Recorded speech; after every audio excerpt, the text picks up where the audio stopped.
Hello, everybody, and first of all, a happy Valentine's Day to all you romantics out there. Hope you have a lovely time.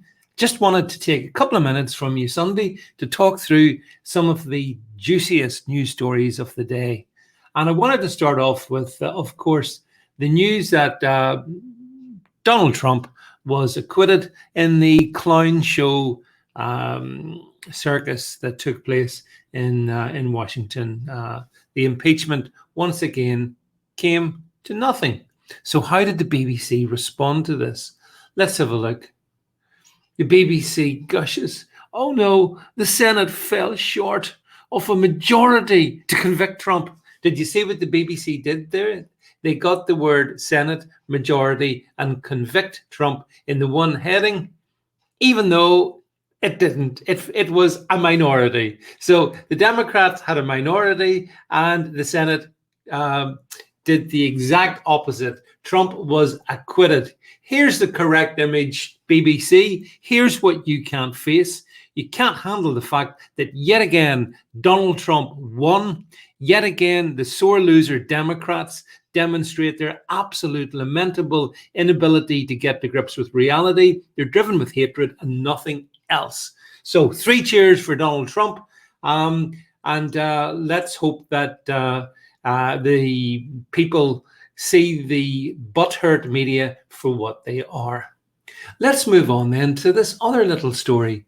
It concerns Anthea Turner. Some of you may remember her. Used to be quite famous on TV. I think she still has some kind of media presence. And she retweeted this meme. And the meme is pretty self-explanatory, isn't it? The grossly obese person who's just been to McDonald's says, "Put a mask on. You're putting my health at risk," to the unmasked, otherwise healthy-looking lady on the left.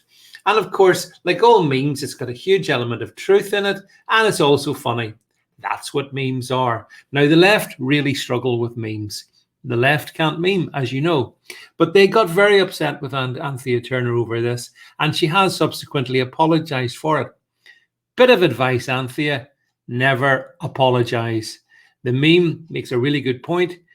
Grossly obese people should be concerning themselves about their own health, not lecturing other people about what others may or may not be doing.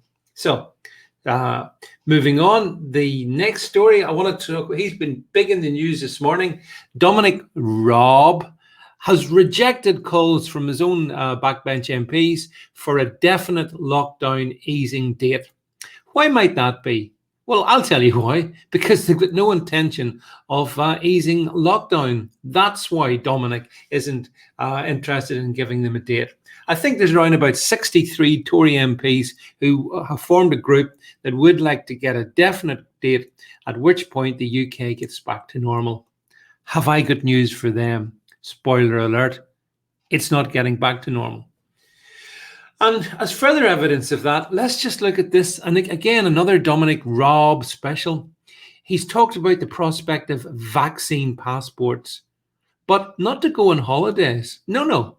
Not to get out of the country. No. But to enter shops or restaurants.